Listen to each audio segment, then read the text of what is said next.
রাজ্যে আবারও একটা বিশেষ প্রকল্প তৈরি করা হচ্ছে, যে প্রকল্পের মাধ্যমে রাজ্যের 1 কোটি মহিলাকে প্রতি মাসে 1,500 টাকা করে কিন্তু আর্থিক সহায়তা দেওয়া হবে।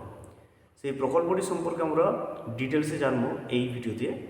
তো এই ভিডিওটি বিস্তারিতভাবে দেখে নেওয়ার আগে ছোট্ট একটা অনুরোধ, যদি চ্যানেলে নতুন হয়ে থাকেন অবশ্যই চ্যানেলটা সাবস্ক্রাইব করে দেবেন এবং নোটিফিকেশনটা অল করে দেবেন এই ধরনের সমস্ত আপডেট সবার আগে পাওয়ার জন্য। চলুন আমরা আজকের যে নতুন প্রকল্প, যে প্রকল্পে রাজ্যের 1 কোটি মহিলাকে প্রতি মাসে 1,500 টাকা করে আর্থিক সহায়তা দেওয়ার ঘোষণা সরকারের, সেই প্রকল্পটি সম্পর্কে কিন্তু বিস্তারিত জেনে নিই। ভোটের আগে মহারাষ্ট্রে লড়কি বহেন প্রকল্প চালু।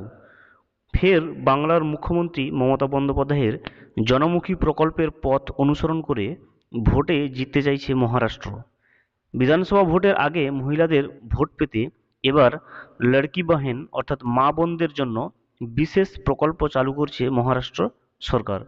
তাহলে যে প্রকল্পটার কথা আমরা বলছি সেটা কিন্তু মহারাষ্ট্রে চালু হচ্ছে এবং সেই প্রকল্পের নাম হচ্ছে, দেখুন, লড়কি বহেন। অর্থাৎ এই প্রকল্পটি বিশেষভাবে কিন্তু মা বোনদের জন্য তৈরি করছে, মা বোনদের ভোট পেতে মহারাষ্ট্র সরকার।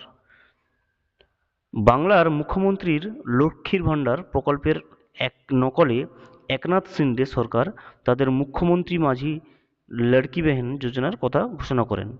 তাহলে ইতিমধ্যে কিন্তু এই লড়কি বেহেন যে প্রকল্পটা, তার ঘোষণা কিন্তু মহারাষ্ট্রের যে মুখ্যমন্ত্রী একনাথ শিন্ডে তিনি কিন্তু অলরেডি করে দিয়েছেন।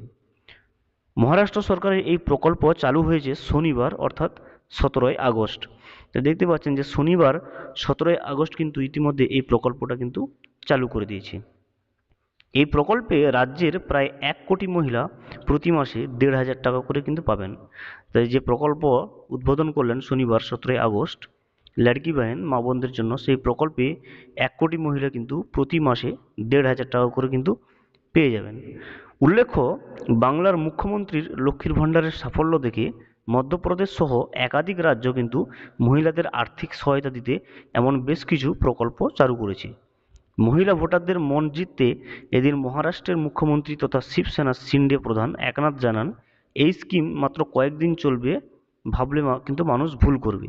তাহলে একনাথ শিন্ডের বিবৃতি দিয়ে বোঝা গেল যে এই যে যিনি যে প্রকল্পটা চালু করেছেন লড়কি বেহেন, ওই প্রকল্পটা কিন্তু বেশ লম্বা সময় ধরে চলবে, বেশ কয়েকদিন কিন্তু চলবে না। নারী শক্তি দূত নামে একটি অ্যাপের মাধ্যমে খুব সহজে রাজ্যের মহিলারা কিন্তু লড়কি বেহেন যোজনার জন্য আবেদন করতে পারবেন। তাহলে এই যে লড়কি বেহেন প্রকল্প, যেটা মহারাষ্ট্র সরকার 17ই আগস্ট চালু করলো, সেটা কিন্তু অনলাইন আবেদন কিন্তু আপনি করতে পারবেন এবং সেখানে আপনি যে অ্যাপ রয়েছে তাদের, সেই যে নারী শক্তি দূত, সেই অ্যাপের মাধ্যমে কিন্তু রাজ্যের মহিলারা এই লড়কি বেহেন প্রকল্পে কিন্তু তারা আবেদন করে প্রতি মাসে 1,500 টাকা পর্যন্ত পেয়ে যেতে পারেন। Thank you for watching. Please subscribe the channel and press the bell icon.